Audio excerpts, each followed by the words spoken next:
일제 식민 통치의 압제에서 36년 만에 해방이 되었습니다. 그때 전 국민이 태극기를 들고 한반도를 진동시킬 만큼 목이 터져라고 만세를 불렀습니다. 그때 압제를 받고 수난을 겪으며 살다가 해방을 맛보았던 우리 부모님의 세대, 그 아니고는 직접 그 일을 겪어보지 못한 사람들이 아니고는 아무도 그때의 그 감격과 기쁨을 알지 못합니다. 여기 계신 분 중에 아무도 그때의 그 감격을 아는 분이 없지요? 없을 것 같아요. 1945년 전에 태어났어야 되는데 아무도 없어요.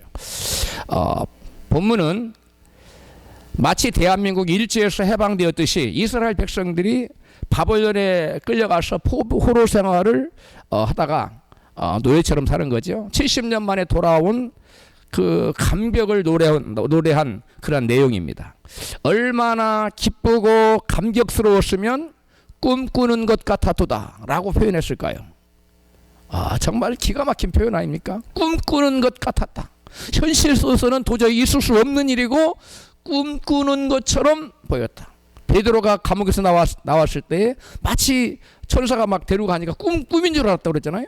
꿈꾸는 것 같은 현실이 이스라엘 백성들에게 이루어졌어요. 그런데 그들에게 그토록 그 놀라운 감격과 기쁨이 넘치는 이유가 무엇이었을까요? 70년 동안의 바벨론 포로 생활에 고난과 아픔이 있었기 때문입니다. 눈물을 흘리며 씨를 뿌리는 자는 기쁨으로 거두리로다.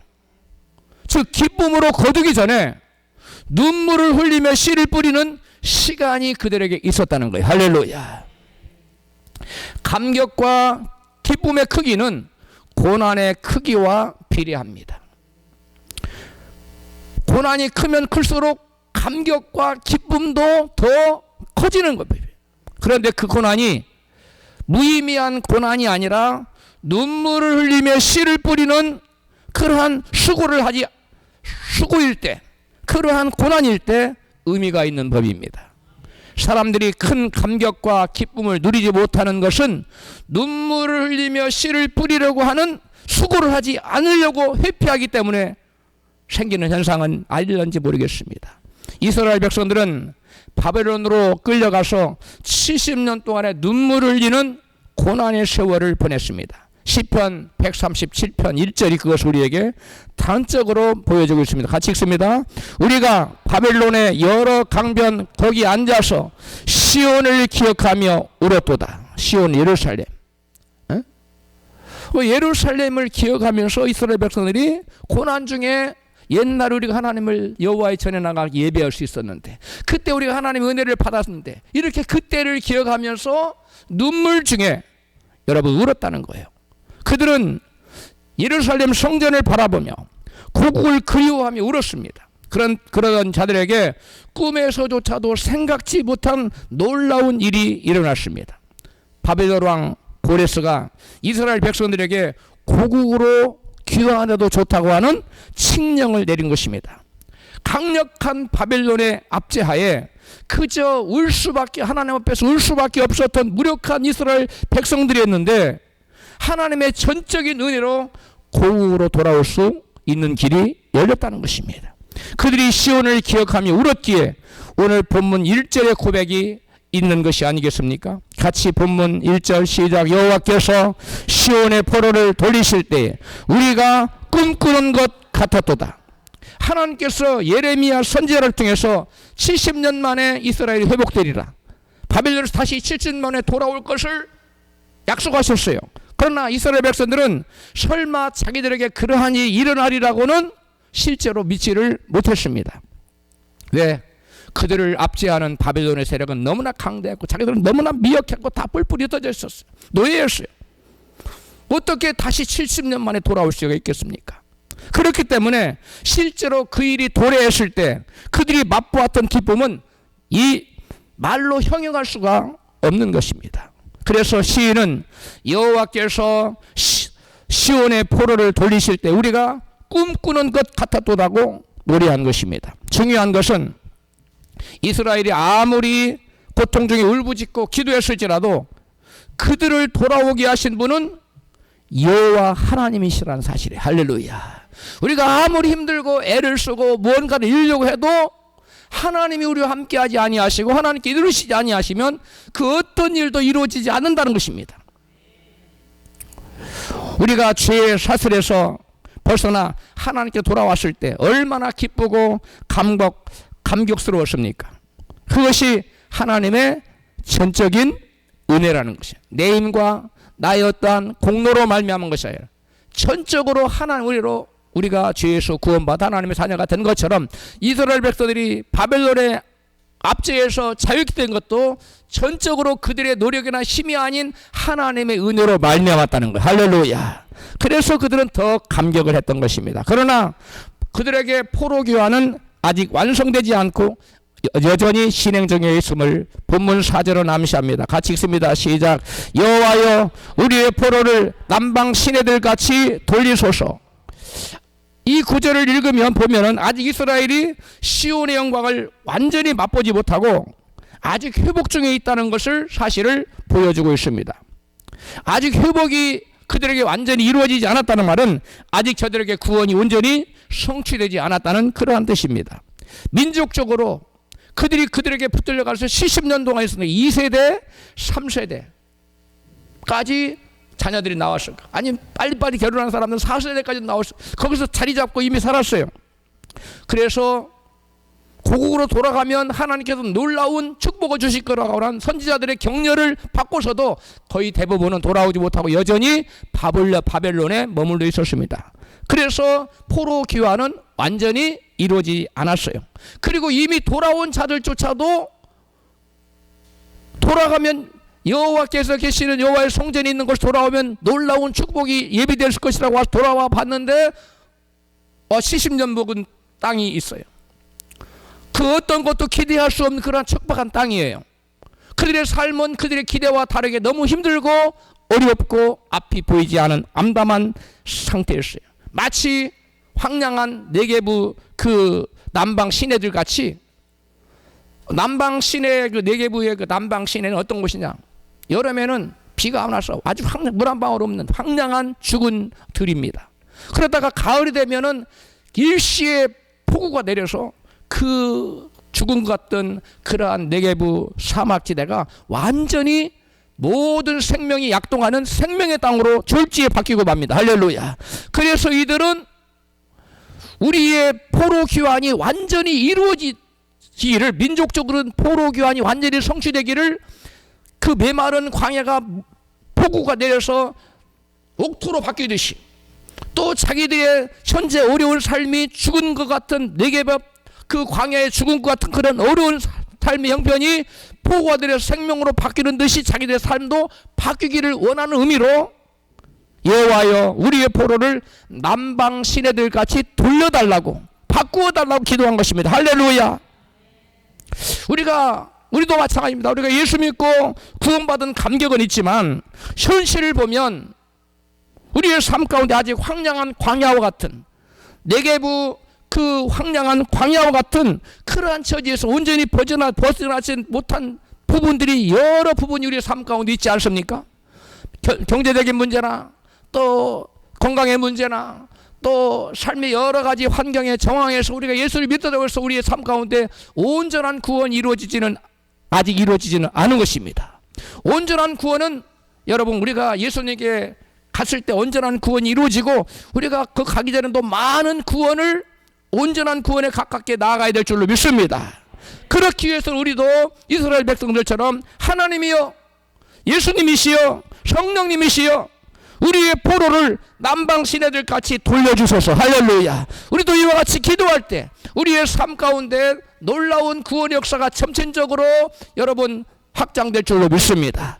여름에 물 한 방울 없는 그러한 죽은 그러한 황량한 그러한 사막 같은 우리의 삶의 형편이 바뀌어 하나님의 은혜의 폭포수가 쏟아질 때 우리의 삶이 죽은 바다가 죽은 그러한 사막 같은 곳이 폭우가 쓰러져서 물이 넘쳐나는 생명이 약동하는 그러한 남방 시내들처럼 저와 여러분의 삶 가운데도 이러한 역사가 나타나기를 주의 이름으로 축복합니다. 그래서 시인은 이스라엘의 남은 포로들을 남방 시내들같이 회복시켜달라고 기도하고 있는 것입니다. 본문에 남방은 유대의 메마르고 황량한 불모지로 유망한 네게부 사막지대를 가리켜요. 그곳은 평상시에는 물이 전혀 흐르지 않습니다. 물 한 방울 없어요. 건조하고 황량한 지대입니다. 그냥 사막이에요. 마치 바짝 마른 상태로 죽은 땅이나 다름없는 것, 풀 한 폭이 나지 않는 완전히 죽음 그 자체의 땅이에요. 그러던 땅이 가을철이 되면은 많은 양의 피가 일순간에 폭우가 쏟아져서 물이 갑작스럽게 불어나서 그때에 여러분 여기에 푸른 풀밭이 생기고 그 다음에 곡식을 종자를 파종할 수 있고 놀라운 결실과 생명의 역사가 생명이 약동하는 그러한 곳으로 바뀐다는 거. 할렐루야. 저와 여러분이 예수를 믿어도 단번에 이런 모든 것이 바뀌는 것이 아니라 여전히 죽음의 그림자가 우리의 삶에 드리워져 있습니다. 그러나 하나님의 은혜의 폭포수가 우리에게 쏟아질 때 점진적으로 우리의 삶 가운데서 이와 같은 놀라운 구원의 역사가 나타날 줄로 믿습니다. 마찬가지로 우리도 예수 그리스도의 십자가의 대속의 은혜로 죄와 사망과 저주에서 풀려났지만 아직 우리에게 구원이 온전히 이루어지지는 않은 것입니다. 여전히 우리는 하나님의 은혜를 힘입어 마귀와 싸우고 죄와 싸우고 세상 유혹과 싸워서 이겨서 온전한 자유를 누리는 자가 되어야 할 줄로 믿습니다. 남방의 시내들이 바짝 메말라 사망의 기운이 가득하다가도 하나님의 은혜의 장마철을 만나면 생명에 넘치는 강으로 변하듯이 우리도 하나님의 은혜를 듬뿍 은혜의 단비를 받아서 우리의 삶이 이와 같이 남방 시내들같이 바뀌는 역사가 나타나야 될 줄로 믿습니다. 이것이 의미하는 바는 아무리 가망성이 없는 죽은 구목고 같은 나무처럼 보여도 하나님이 역사하시면 하나님의 회복은 일순간에 일어난다는 거예요. 남방 네게부들에 물 한 방울로 풀 한 폭이 없는데 거기에서 무슨 생명의 역사를 누가 기대하겠어요. 그러나 하나님이 하늘 문을 여시고 은혜와 생명과 놀라운 축복의 소낙비를 쏟아 부으니까 그 땅에 푸른 생명의 땅으로 바뀌었다는 거예요. 할렐루야. 여러분도 이렇게 생각할 수 있을 것 같아요. 내가 뭐 나이 들고 이제 뭐 모든 것이 끝났구나. 내 인생은 이제 뭐 무슨 비전이 있어, 무슨 꿈을 가질 수 있어 생각할 수 있는 분이 계실 줄 몰라요. 그러나 여러분 하나님이 역사하시면 죽은 고목나무에도 꽃이 피고 열매가 맺힐 것을 믿으시기 바랍니다. 네게부들의 사막 같은 그러한 사망의 그림자가 가득 들여 있는 그곳에도 하나님이 하늘 문을 여시고 은혜의 단비를 쏟아 부으니까 생명의 땅으로 바뀐 것처럼 저와 여러분의 심령과 우리의 삶과 우리의 삶의 그 환경 가운데도 주님께서 은혜의 단비를 쏟아붓기만 하시면 놀라운 변화의 역사와 축복의 역사가 나타날 줄로 믿습니다. 오늘 본문은 그것을 노래한 거예요. 하나님 우리의 삶에 이와 같은 역사가 있게 하여 주시옵소서. 여러분 전혀 아무런 일이 일어날 것 같지 않아 보여도 하나님께서 일어나셔서 일하시면 상황은 순식간에 변하실 거 믿으시면 아멘 하세요. 따라서 남방 시내들처럼 우리의 심령과 삶의 환경에 하나님께서 은혜의 장마비를 막 쏟아 부어 주셔서 온전한 구원의 역사가 우리 심령과 우리 가정과 모든 삶의 영역에 나타나기를 주의 이름으로 축복합니다.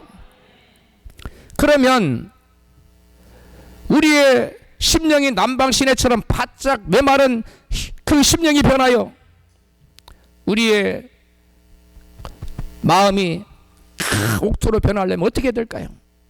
오늘 시인처럼 하나님이시여 이 남방 시내들까지 우리의 포로된 상태에서 마귀에게 여전히 묶여있는 부분이 있지 않습니까? 이러한 부분으로부터 온전히 자유케 되어서 해방되게 하시고 온전한 자유와 구원이 놀라운 축복이 내 삶에 나타나게 도와 주시옵소서. 이와 같이 기도할 때 하나님의 성령께서 놀라운 폭포수를 은혜의 폭포수를 쏟아 부어줄 줄로 믿습니다. 그래서 저와 여러분은 기도해야 되는 거예요. 오늘 본문의 시인만 기도한 것이 아니라 우리들도 나의 삶에 하나님 나타나 주시옵소서. 하나님 나의 삶에 개입하여 주시옵소서.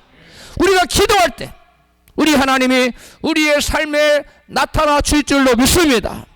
여러분 물 한 포기는 아니지, 물 한 방울 없는 그러한 들에 여러분 실록이 우거지는 푸르른 열매가 맺는 그러한 것을 여러분 상상할 수 있겠어요?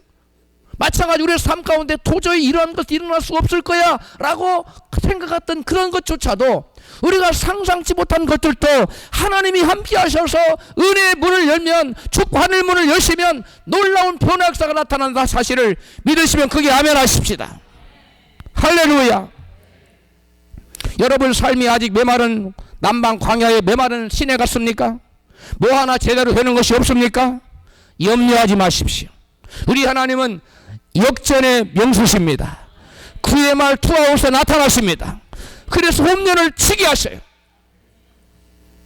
계속 당하기만 하다가 9대0.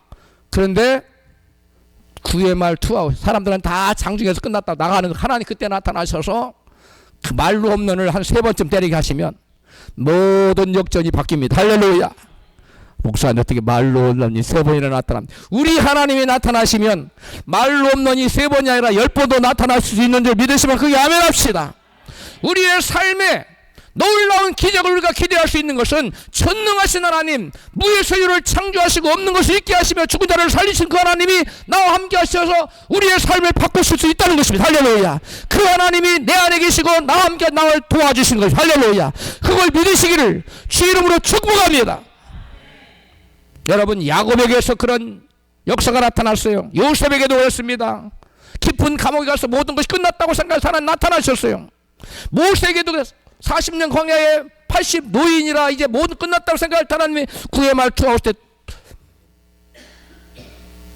말로 없는 몇 번을 치게 하신 거. 이거는 40년 고목에 이스라엘 민족을 구원하는 놀라운 일을 하게 하신 그 하나님 지금도 살아계셔서 저와 여러분과 함께 하십니다. 한나에게 아들을 낳지 못한 한나에게도 한나가 간절히 기도했을 때 놀라운 역사를 베풀어 주셨고, 다윗 쫓겨만 다니고 이렇게 쫓겨만 다니고 인생 끝나는 줄 알았는데 하나님 나타나셔서 그 인생을 바꿔놓으시고 왕이 되게 하셨어요. 다윗 다니엘에게도 하나님이 나타나셔서 놀라운 일을 행해 주셨는데 그 하나님 지금도 살아계신 줄로 믿습니다. 그 하나님 지금도 나와 함께 하실 줄로 믿습니다. 그 하나님을 바라보십시오. 그 하나님 걸 기대하십시오. 그것이 신앙입니다. 지금 당장 눈에 보이는 환경이 어렵다고, 앞이 보이지 않는다고 낙심하지 마십시오. 쉽게 안 된다고 포기하지 마십시오. 남방 시냇물은 메말라 죽는 갔다가도 일순간에 회복되어 생명수가 넘쳐나듯이 하나님이 역사하시면 저와 여러분의 생애에도 여러분 놀라운 상상치도 못한 기적이 나타날 줄로 믿습니다. 그러한 일이 나타난다는 것이 할렐루야. 전혀 저게 무슨 강이야, 저게 무슨 저기다가 무슨 열매를 씨앗을 심을 수 있어.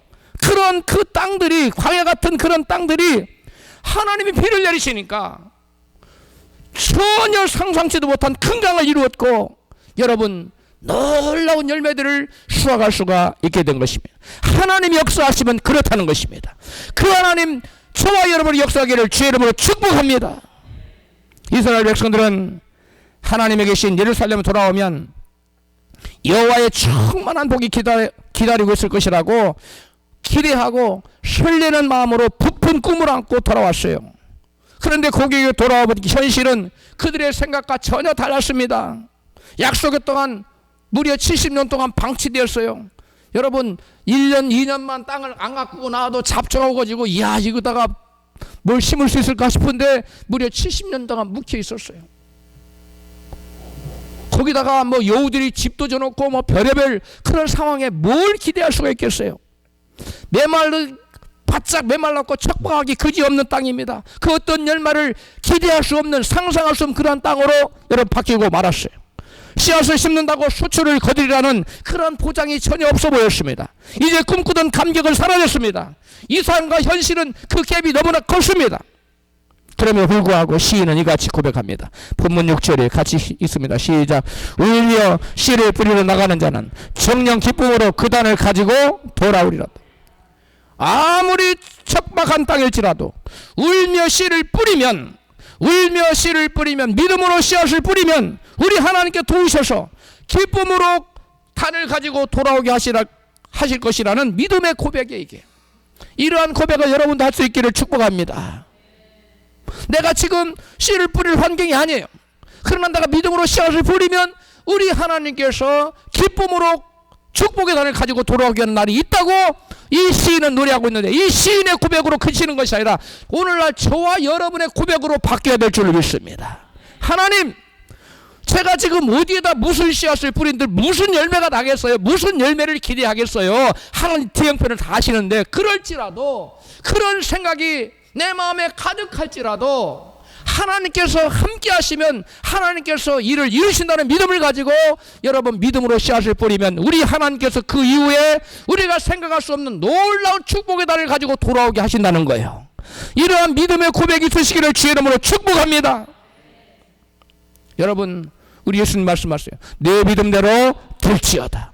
아무리 죽은 땅이고 아무런 기대를 할 수 없는 그런 땅일지라도 믿음으로 씨앗을 심으면 하나님께 열매 맺게 하실 것이라는 시인의 믿음처럼, 시인의 고백처럼 우리가 그런 믿음으로 씨앗을 심고 그렇게 믿음으로 고백하고 나아가면 우리 하나님께서 놀라운 역사를, 우리 인생에 놀라운 반전이 일어나도록 역사하실 줄로 믿습니다. 많은 사람들이 예수 믿으면 금방 놀라운 복을 받을 것을 기대합니다. 그러나 예수님은 그같이 말씀하지 않으시고 이같이 말씀합니다. 마가복음 4장 28절 시작. 땅이 스스로 열매를 맺되 처음에는 싹이요 다음에는 이삭이요 그 다음에는 이삭에 충실한 곡식이니라. 그 다음에 이삭에 충실한 열매는 나중에 나타난다는 거예요. 먼저 뭐가 있어야 돼요? 씨앗을 뿌려야 돼요.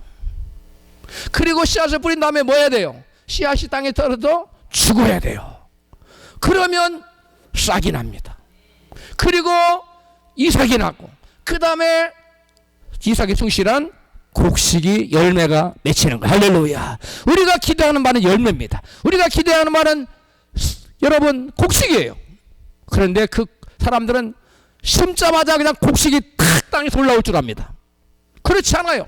어떤 씨를 심은들 땅에서 금방 오늘 심었는데 내일이나 모레 열매가 딱 나타난 거 봤어요? 그런 건 세상에 없어요. 영적인 원리도 마찬가지예요. 우리가 믿음으로 심을 오면 오늘 심었는데 내일이나 다음 달에 나는 게 아니에요. 열매가 썩어지는 시간이 필요한 거예요. 할렐루야.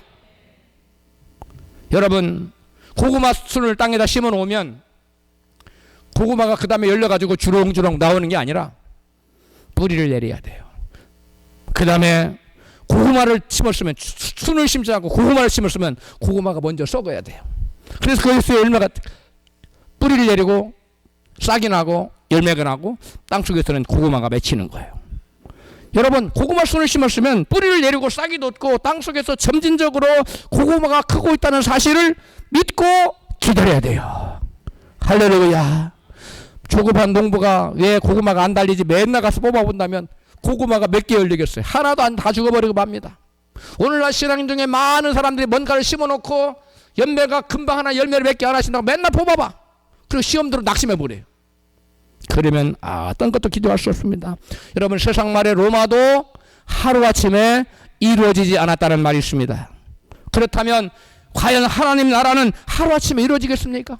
세상의 영광을 표현하는 로마도 하루아침에 이루어지지 않았는데 어찌 하나님의 나라가 하루아침에 이루어지겠어요?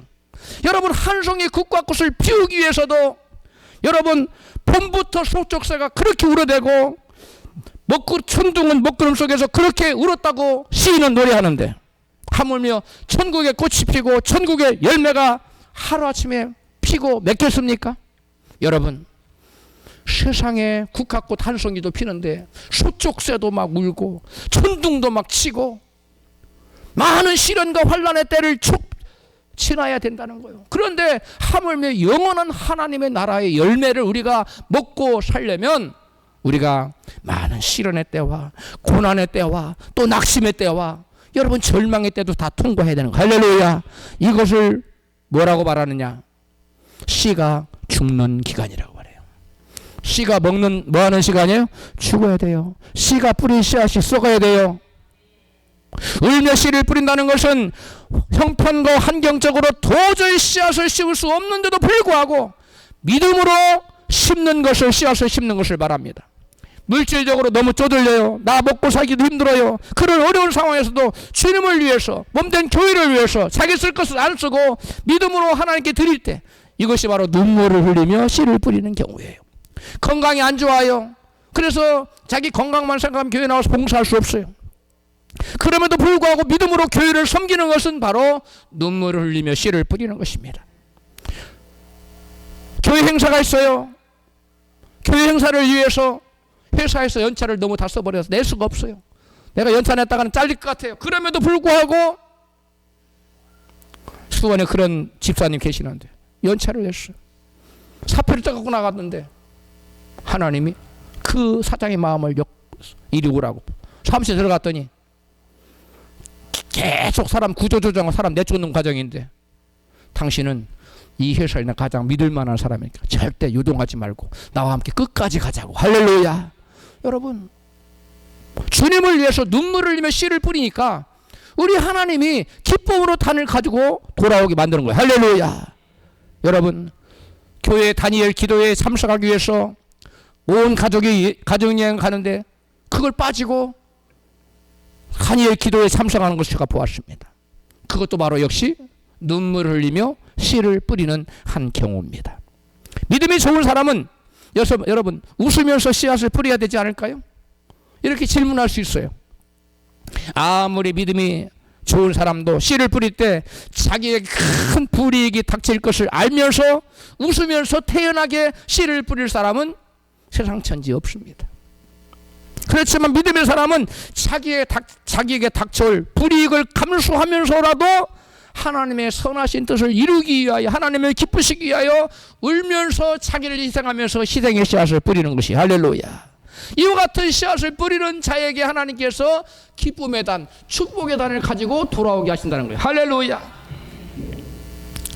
바벨론에서 돌아와 보니 70년간 묵은 땅은 전혀 씨를 뿌릴 만한 땅이 아니었어요. 그럼에도 불구하고 이스라엘은 하나님께서 보내신 곳이니 하나님께서 책임져 주시겠지 하는 그러한 믿음으로 울며 황량한 들판으로 나가서 눈물로 씨앗을 뿌렸습니다. 청교도들은 신앙의 자유를 찾아서 꿈을 안고 아메리카 신대륙에 도착했어요. 그러나 저들을 기다리고 있는 것은 혹독한 추위와 배고픔과 질병과 맹수들과 척박하고 황량한 땅들이 전부였어요. 저들은 내가 하나님을 위해서 이렇게 나갔는데 하나님께서 놀라운 것을 예비해 놓으셔야지 라고 생각할 수 있었겠지만 현실은 전혀 달랐어요. 그러나 저들은 낙심하지 않고 농사가 제대로 될지 수확은 과연 할 수 있을지 그런 전혀 불분명한 상황에서, 예측이 불가능한 상황에서 눈물을 머금고 황량한 들로 나아가서 믿음으로 씨앗을 뿌렸습니다. 그러한 상황이 바로 눈물을 흘리며 씨를 뿌리는 상황이에요. 그럼에도 불구하고 저들은 눈물을 머금고 들로 나가서 씨앗을 뿌렸어요. 저들은 결국 그 땅을 정복하고 그 땅의 주인이 되었어요. 오늘날 청교도들의 후예들은 미국 전체 국민의 약 3% 정도 된다고 합니다. 그들을 와스크라고 부릅니다. WASK. 그들은 미국 경제의 거의 70% 정도를 점유하고 있어요. 그리고 미국 열대 대통령 중에 케네디를 대통령을 제외한 모든 대통령들이 이 와스크 출신이에요. 청교도 후예들이 미국 대통령 쭉 다스려요. 트럼프도 마찬가지고. 박헌성이 쓴 최고의 은혜라는 책에 이런 이야기가 나옵니다. 제가 읽어드릴게요. 우리가 자랄 때 세상에서 제일 높은 빌딩 하면 뉴욕의 엠파이어 스테이트 빌딩으로 알았습니다. 그 높이가 무려 102층이었습니다. 그런데 이 건물이 102층인 이유가 있다는 사실을 아시나요? 지난 1620년에 메이플라워를 타고 아메리카 신대륙에 온 사람들의 그 청교도들의 숫자입니다. 102층이 몇 명이라고요? 메이플라워를 타고 간 사람이 102명이에요. 그래서 엠파이어 스테이트 빌딩을 102층으로 졌다는 거. 첫해 겨울에 굶주림과 질병, 인디언들의 습격으로 44명만 살아남았어. 여행 중에 죽고 거기 풍토병으로 죽고 뭐 여러 가지 이유로 죽고 102명에서 44명만 살아남았어. 계속되던 고난 끝에 3년째 되던 해 풍년이 찾아왔는데 야 드디어 이제 풍년이 됐구나. 그전에는 뭐 열매 맺다가 죽어버리고 별로 소출을 거둘 수가 없었는데 3년째 막 그 놀라운 풍년이 예상이 되는 거예요. 그런데 추수를 얼마 앞두고 갑자기 벌레들이 떼거지로 나타나서 곡식을 갉아먹기 시작하고, 그래서 이 청교도들이 나가서 매일같이 벌레를 아무리 잡아도 당해낼 수가 없는 거예요. 벌레들이 너무 많았어. 제가 텃밭에서 배추 이런 것들을 길러보니까 이 벌레들이 나오는데요, 갉아먹는데 이거 뭐 아무리 잡아내도 대책이 안 서요. 그래서 할 수 없이 한국농약은 5일이면 그 약효가 다 떨어지기 때문에 그 약을 치니까 싹 사라졌어요. 근데 그 당시에 무슨 약이 있겠어요. 그래서 이 소리 청교도들이 어떻게 했느냐, 모였습니다. 한 자리에 모여서 벌레들을 아무리 잡아도 소용이 없지, 한 자리에 모여서 손에 손을 잡고 울면서 하나 기도했어요. 그래 밤새 얘기했습니다. 하나님, 신앙의 자유를 찾아서 이곳에 왔지만 우리가 하나님의 은혜를 기억하지 않고 살았던 저희들을 용서해 주시옵소서. 그런데 다음날 아침에 놀라운 일이 일어났어요. 밤새도록 회개하고 손에 손을 잡고 울며 하나님 앞에 우리의 불신앙을, 하나님을 의지하지 않고 살았던 것을 용서해달라고 회개하고 기도했. 그 다음날 어떤 일이 일어났느냐, 어디선지 날아왔는지 모르는데 참새떼가 하늘을 덮으시듯이 새까맣게 날아와서 온 그 땅에 벌레들을 순식간에 다 잡아먹어 버렸어. 할렐루야. 아멘 좀 크게 하세요. 아멘 안 하라도 하겠네. 놀랍지 않습니까? 제가 이 글을 읽을 때, 와, 과연 우리 하나님은 살아계신다. 이스라엘 백성들이 메추라기를 고기 좀 먹고 싶다고 했더니 불평했던 하나님이 메추라기를 때려서 그 삼규빗이니까 1m 50cm 얼마나 높, 사람들이 맨날 메추를 몇 달간 먹을 것을 하나 내려보냈잖아요. 그 하나님 지금도 살아계셔요. 그때는 메추라기 아닌데는 참새를 동원하셨어요. 여러분이 이와 같은 어려운 가운데 기도할 때는 어떤 새를 동원하실지 누가 아세요? 믿으시면 거기 아멘 하세요. 그들은 하나같이 외쳤습니다. 우리는 하나님을 믿노라. 우리는 하나님 은혜를 기억하노라. 아까 우리 찬양했죠. 나는 믿노라. 제가 이 말씀을 준비하면 이거 그리고 그 찬양이 떠올라. 여러분, 우리는 믿습니다. 하나님이 나와 함께 하시면, 할렐루야. 하나님이 우리와 함께 하심을 믿으시면 크게 아멘 하십시다. 그 일로 그들은 하나님께 드리는 감사가 부족했음을 깨달았으며 그동안 소홀히 여겼던 추수 감사 예배를 풍성하게 드렸습니다. 이로부터 울며 씨를 뿌리는 자는 기쁨으로 단을 거두리라는 추수의 원리와 하나님 은혜에 대한 감사의 정신이 후손에게 전수되는 것이며, 이건 박헌성 씨가 쓴 지금 내용이에요. 씨를 뿌리고 뿌리는 수고 자체가 축복인데 눈물을 흘리며 씨를 뿌린다는 것은 더 큰 축복이요, 그 축복 주신 분의 은혜를 아는 것이 더 놀라운 축복입니다. 할렐루야. 이 제목이, 책 제목이 뭐라고요? 최고의 은혜. 여러분 한번 시중에서 구입해서 읽을 수 있으면 좋겠어요. 본문 6절은 눈물을 흘릴 수밖에 없는 상황인데도 꾸준히 씨를 뿌리는 자를 묘사하고 있어요. 같이 시작. 울며 씨를 뿌리러 나가는 자는 정령 기쁨으로 그 단을 가지고 돌아오리로다. 이 말씀에서 울면서 간다는 원어로 할로크 옐레크라는 말인데 이중 부정사를 썼어요. 그 어떤 동작이 계속되는 것을 강조할 때 쓰는 용법이에요. 그러므로 울면서 나간다는 말은 단회적인 동작이 아니라 한 번 나가고 마는 게 아니에요. 눈물을 흘리며 씨를 뿌릴 수 없는, 눈물을 흘리지 않고 씨를 뿌릴 수 없는 너무 어려운 상황이에요. 그런데 그럼에도 불구하고 계속 뭐하러 나간다고요? 씨를 뿌리러 나간다는 걸. 몇 번 하고 마는 게 아니라 계속해서 씨를 뿌리러 나간다는 걸. 그것을 본문은 그렇게 표현했어요. 그래 반복적이고 지속적인 동작을 표현해주기, 그런 표현을 쓴 거예요. 조금 뿌리다가 힘들다고 그만두지 않았어요. 씨앗을 심을 형편이 안 되는데도 불구하고 꾸준히 씨앗을 심을 때 그 축복의 가진을 축복의 탄을 가지고 돌아오게 우리 하나님은 하신다는 거예요. 할렐루야. 우리 성도들 중에 경제적으로 또 그리고 건강상으로 여건상으로 도저히 심을 형편이 아닌데도 불구하고 눈물을 흘리며 씨앗을 심는 분들이 참 많습니다. 제가 그걸 보면서 많은 감동을 받고 우리 하나님께서 참 기뻐하시리라 생각을 하는데, 씨앗을 심자니 눈물을 흘릴 수밖에 없는 그 어려운 형편 속에서도 믿음으로 계속 씨앗을 뿌리는 자를 우리 주님께서는 기뻐하실 줄로 믿습니다. 도저히 씨를 뿌릴 수 없는 형편에서도 울며 씨를 뿌리는 분들은 뿌린 씨앗이 썩어지는 고통과 낙심과 수고의 때를 잘 참아내야 됩니다. 뭐 하는 때요? 씨앗이 썩어지는 때에, 씨앗이 썩어지는 때에 우리에게 낙심이 올 수 있고 고난이 있을 수 있고 아픔이 있을 수 있어요. 그건 자연의 원리에서도 나타나요. 우리도 마찬가지예요. 씨앗을 심으면 금방 짠짠짠하고 뭐가 막 보고가 쫙 열리는 게 아니라 내가 죽어지고 썩어지고 낮아지고 하는 그러한 씨앗이 썩어지는 그러한 인고의 시간이 있다는 거예요. 할렐루야. 그때를 잘 뭐 해야 된다고요? 견뎌내야 돼요. 견뎌내시기 바랍니다. 믿음의 씨앗을, 눈물의 씨앗을 흘린 우리 많은 성도님들, 지금 당장 힘들고 어려워도 지금 그 씨앗이 쏟고 있구나, 내가 이 때를 잘 참고 견뎌내겠구나 다짐하는 시간 되기를 축복합니다.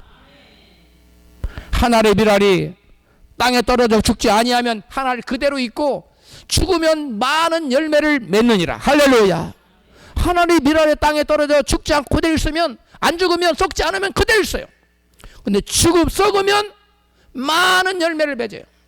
여러분, 하늘의 밀알을 심었습니까? 도저히 심을 수 없는 그 어려운 환경 가운데 믿음의 씨앗을 계속 심었습니까? 기다리십시오. 언제까지? 씨앗이 다 썩을 때까지. 그러면 조그마한 씨앗 하나 나와요. 조그마한 싹 하나 나와요. 근데 이것 가지고 뭘 해? 이것이 막 놀라운 열매로 나타납니다. 할렐루야. 이게 자연현상 아닙니까? 이게 영적 현상도 그대로 적용되고 있어요. 할렐루야. 여러분, 울며 씨를 뿌렸다는 것은 한 형편은 어려워도 씨앗은 싹촉차 형편은 더욱더 어려워지고 씨앗은 싹촉차 날 기미가 보이지 않는데 낙심이 되고 고통스러울 때, 그럴 때 우리는 어떻게 해야 됩니까? 시편 기자님 이같이 말씀해요. 시편 62편 8절 시작. 백성들아, 시시로 저를 의지하고 그 앞에 마음을 토하라. 하나님은 우리의 피난처시로다. 셀라. 할렐루야. 눈물로 씨앗을 뿌려놓고 고난 중에 하나님 앞에 눈물로 마음을 토하는 사람에게 반드시 축복의 문, 행복의 문이 열린다는 사실을 믿으시기 바랍니다. 저명한 주경신학자 매튜 헨리는 오늘 본문인 시편 126편을 주석하는 가운데 이런 얘기를 했어요. 믿는 자가 반드시 뿌려야 할 세 가지 눈물의 씨앗이 있다. 첫째, 띄워주세요. 자신과, 같이 읽어요. 시작. 자신과 이웃의 죄를 위하여 흘리는 눈물의 씨앗. 이게 첫 번째 흘려야 될 눈물. 두 번째, 교회의 어려움 때문에 마음 아파 흘리는 눈물의 씨앗이다. 세 번째, 뭐예요? 말씀과 기도로 은혜 받아 흘리는 눈물의 씨앗이다. 이 같은 경건한 슬픔의 눈물의 씨앗을 뿌릴 때 하나님의 은혜로 죄사함 얻고 영원한 평강과 기쁨의 단을 추수하게 된다고 그는 추석했어요. 이 세 가지 씨앗은 성도가 반드시 뭐 해야 된다고요? 뿌려. 이 눈물의 씨앗은 반드시, 사랑이 무엇이라고 물으신다면 눈물의 씨앗이라고 말하겠어요. 이 눈물의 씨앗, 그러니까 사랑의 씨앗이에요. 그러니까 이웃을 사랑해서 사랑의 씨앗을 뿌리고, 교회를 사랑해서 사랑의 씨앗을 심고, 또 하나님을 사랑해서 기도와 말씀 중에 은혜 받아서 눈물을 쏟고, 이런 눈물의 씨앗을 심어야 된다는 거예요. 성도는 반드시. 여러분은 어떤 눈물의 씨앗을 뿌리고 있습니까? 자신과 이웃의 죄 때문에 눈물의 씨앗을 뿌리고 있습니까? 교우가 시험 들었을 때 애타는 마음으로 금식하면서, 또 철야로, 금식과 철야 안 할지라도 애타는 마음으로 하나님 저 영혼 붙들어달라 간절히 기도한 적이 있습니다. 이게 바로 눈물을 흘리며 교회를 사랑하는 마음으로 여러분 흘리는 씨앗이. 할렐루야. 또 교회의 문제로 눈물의 씨앗을 뿌려본 적이 있습니까? 제가 미국에서 6개월 동안 대리원장을 했어요. 기도원 대리원장. 원장님 아프셔가지고. 근데 그때 하루에 제가 3번 예배를 인도하는데 일주일 동안 금식하는 그 권사님이 계셨는데 기도 제목을 제가 이렇게 내놓으라고 하고 같이 합심해서 기도해 드렸는데 어떤 권사 이런 제목을, 저는 지금 우리 교회에 분란이 일어나서 제가 이 교회 분란이 잦아들게 하기 위해서 일주일간 금식하고 있습니다. 귀합니까? 안 귀합니까? 교회의 자기 문제도 아니에요. 교회의 문제인데 이분이 권사님인데 남편이 사업을 엄청 크게 하는 분이에요. 그래서 내가 하나님이 그저 복을 주는 게 아니구나. 교회에 문제가 생겼는데 그 교회의 문제를 잠잠케 하기 위해서 만사를 짓고 기둥 올라와서 일주일간 금식하는 거 말이에요. 이게 바로 눈물을 흘리며 씨를 뿌리는 거예요. 바로 교회 어려움 때문에 마음 아파서 흘리는 눈물의 씨앗을 그 권사님이 뿌렸던 거예요. 그 다음에 말씀과 기도로 은혜받아 눈물의 씨앗을 뿌리고 있습니까? 이건 뭐 거의 대부분 다 전부 경험했으리라고 믿어요. 교회를 사랑하고 이웃을 사랑하여 눈물의 씨앗을 뿌려놓으면 하나님께서 반드시 풍성한 축복의 단을 기쁨으로 거두게 하실 줄로 믿습니다. 하나님과 교회와 이웃을 위해 눈물을 흘리며 씨를 뿌려놓은 사람에게는 하나님께서 반드시 꿈꾸는 것과 같은 축복의 열매를 맺게 해 주십니다. 어떤 축복의 열매요? 꿈꾸는 것 같아. 야, 이게 꿈이야 생시야? 나에게도 이런 일이 일어났네. 그게 누구에게 일어난다고요? 눈물 흘리며 이웃의 교회의 죄를 위해서, 교회의 어려움을 위해서, 또 말씀과 기도 은혜 받고 눈물을 흘리며 씨앗을 뿌린 자에게 이런 일이 일어난다는 거예요. 이런 일이 여러분에게 막 예사로 나타나시기를 축복합니다. 놀랍게 나타나시기를 축복합니다. 미국 속담에 계란을 깨지 않으면 오믈렛을 만들 수 없다는 말이 있습니다. 하나님께서 우리를 사랑하시기 때문에 기쁨으로 축복의 단을 거두게 해주실 것입니다. 하지만 계란을 깨야 오믈렛을 만들 수 있듯이 축복의 눈물을 흘리며 씨를 뿌리는 자에게 하나님께서 기쁨으로 축복의 단을 거두게 해 주시는 것입니다. 계란을 깨야 뭘 만들 수 있어요? 오믈렛을. 그런 것처럼 내가 하나님을 위해서, 교회를 위해서 눈물의 씨앗을 뿌릴 때에 하나님께서 기쁨으로 축복의 단을 거두게 해주신다는 거예요. 믿으시면 크게 아멘 하십시다. 오늘 말씀에서 꿈꾸는 것 같은 감격과 기쁨은 모두 하나님으로부터 말미암았다고 시인은 고백하고 있어요. 같이 본문 3절입니다. 시작. 여호와께서 우리를 위하여 대사를 행하셨으니 우리는 기쁘도다. 여러분, 이런 기쁨은 감격스러운 기쁨인데요, 내가 힘이 있어서 뭔가를 이루었을 때 생기는 그러한 감격과 기쁨이 아니에요. 이거는 내 힘으로 도저히 할 수 없는 일이고 바라볼 수도 없는 것인데, 내가 기도했더니, 내가 눈물로 씨앗을 뿌렸더니 하나님 기적으로 이루어질 때 우리가 상상조차 할 수 없는, 여러분, 놀라운 감격적인 기쁨이 우리에게 주어지는 것입니다. 할렐루야. 그런데 그러한 기적 같은 일이 내게 일어나기 위해서는 우리의 수고가 필요해요. 2005년 K리그에서 울산 현대의 김정남 감독팀이, 축구팀이에요, 우승을 했는데요, 그가 1989년 60 감독으로 우승한 지 16년 만에 우승이라고 합니다. 모든 감독에게 우승은 정말 값지겠지요. 그렇지만 김 감독에게는 남다른 감격과 기쁨이 있었다고 합니다. 그의 우승이 의미가 있는 것은, 그가 우승 비결을 이렇게 얘기했어요. 내가 하나님께 매일같이 새벽 기도를 드렸더니 하나님께서 은혜로 내게 주신 선물이다. 할렐루야. 그리고 그 우승의 영광을 누구에게 돌렸다고요? 하나님께 돌렸어. 그러면 간증했어요. 평소에 이 독실한 신앙인이었던 이 김정남 감독은 그해 여름부터, 우승한 그해 여름부터 새벽 기도에 나가서 하나님께 간절히 매달렸다고 합니다. 항상 우승의 문턱에서 그는 좌절했어요. 그런 경험을 통해서 내가 아무리 열심히 하고 아무리 잘해도 내 힘으로 되는 것이 아니다라는 사실을 깨달았기 때문에 하나님께 매달리기로 작정한 거예요. 그래서 새벽기도 시간에 늘 자신과 선수들이 다윗처럼 용맹하고 솔로몬처럼 지혜롭게 해달라고 막 부르짖었다고 그래요. 프로 축구팀 감독이 연습을 마치고 경기를 마치고 피곤한 그 몸을 이끌고 매일 새벽마다 나가서 기도한다는 것이 쉬운 일이었겠어요?